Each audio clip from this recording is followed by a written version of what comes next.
अस्सलामुअलैकुम दोस्तों, आज की इस वीडियो में हम मेट्रोपोलिस हेल्थ केयर लिमिटेड के पहले फंडामेंटल एनालिसिस करेंगे। उसके बाद हम इसका टेक्निकल एनालिसिस करेंगे। ये एक one of the leading Indian diagnostic company है जिसका मार्केट कैप है 11,821 करोड़ और इसका आरओसी है 17% और आरओई है लगभग 13%। सबसे इम्पोर्टेंट चीज़ इसके क्वार्टरली रिजल्ट देखते हैं, कंपनी की सेल्स कैसी रही है quarter on quarter.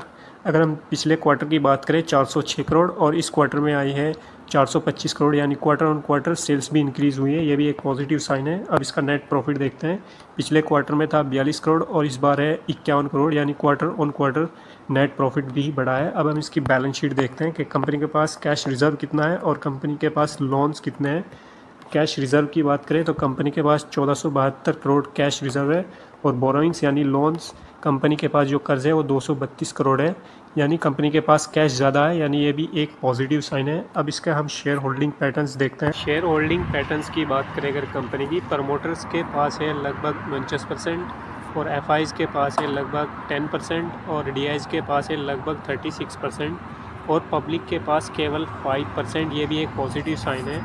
95% stake FI, डीआईज़ और प्रमोटर के पास है, यानी 95% जो स्टेक है वो बड़े लोगों के हाथ में है, ये एक पॉजिटिव साइन है, यानी कंपनी फंडामेंटली वाइज स्ट्रॉन्ग है। अब हम इसके टेक्निकल्स देखते हैं। मेट्रोपोलिस हेल्थ केयर के टेक्निकल्स देख लेते हैं। यह है मेरे सामने मंथली टाइम फ्रेम का चार्ट। स्टॉक में एक स्ट्रॉन्ग रैली देखने को मिली थी, उसके बाद एक अच्छी खासी गिरावट और अब कंपनी एक बेस बना रही है जिसको आप बेसिक पैटर्न भी बोल सकते हैं। और जो मंथली टाइम फ्रेम पर इसका रेजिस्टेंस लेवल है वो है लगभग 575 के आसपास।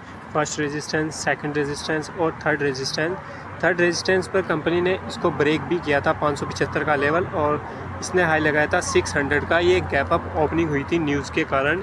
ये हम डेली टाइम फ्रेम पर देखेंगे और कंपनी ने इस गैप को अच्छे से फिल भी किया है। अब हम इसको वीकली टाइम फ्रेम पर देखते हैं। यह है मेरे सामने वीकली टाइम फ्रेम का चार्ट। वीकली टाइम फ्रेम पर भी कंपनी स्ट्रॉन्ग नज़र आ रही है और एक लंबा सा कंसोलिडेशन, कंपनी एक लंबा कंसोलिडेशन कर चुकी है और एक अच्छा सा बेस पैटर्न बना रही है, इसको आप बेसिंग पैटर्न बोल सकते हैं। और कंपनी के कुछ रेजिस्टेंस लेवल है, फर्स्ट रेजिस्टेंस, सेकंड रेजिस्टेंस और थर्ड रेजिस्टेंस।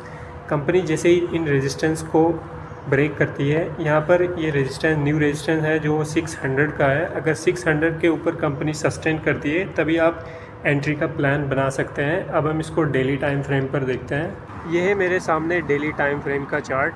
अगर हम इस चार्ट पर बात करें दोस्तों, जो इसका पहला जो रेजिस्टेंस था वो 575 के आसपास था।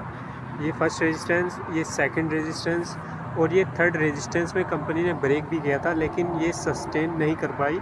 ये न्यूज़ की वजह से गैप अप ओपनिंग हुई थी। अगर हम इसको जूम कर देखें इस कैंडल को, यहाँ पर आप देख सकते हैं जो इसकी ओपनिंग थी, ओपनिंग प्राइस वो थी 600, आप यहाँ पर देख सकते हैं। तो क्लोजिंग हुई थी इसकी 540 पर, यानी यहाँ पर गैप अप ओपनिंग होने के बाद कंपनी ने इस गैप को अच्छे से फिल भी किया है और अब एक टाइट रेंज का कंसोलिडेशन कर रही है। जैसे ही कंपनी इस 600 के लेवल को ब्रेक करती है तो आप यहाँ पर एंट्री का प्लान बना सकते हैं। ये इसका नया रेजिस्टेंस होगा, इस रेजिस्टेंस को कंपनी फेस कर सकती है।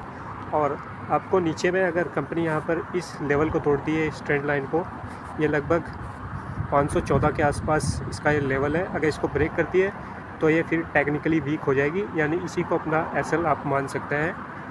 दोस्तों, ये थोड़ा सा आपको पोजिशनल ट्रेड लेना है, यानी 6 मंथ या उससे ज़्यादा। ऐसे चार्ट पैटर्न, जो स्ट्रॉन्ग चार्ट पैटर्न बन रहे हैं, हम अपने टेलीग्राम चैनल पर भी शेयर करते हैं, आप उसको ज्वाइन कर सकते हैं, लिंक डिस्क्रिप्शन में है। आपको इसको चार्ट को दोबारा से तभी रिव्यू करना है जब 600 का लेवल कंपनी ब्रेक करे। आप इसको अपने रडार पर रख सकते हैं, अपनी वॉच लिस्ट में लगा सकते हैं। अगर हमारा वीडियो पसंद आया है इसे लाइक करें, अगर चैनल को सब्सक्राइब नहीं किया है तो चैनल को सब्सक्राइब करें। मिलते हैं नेक्स्ट वीडियो में, तब तक के लिए खुदा हाफिज़।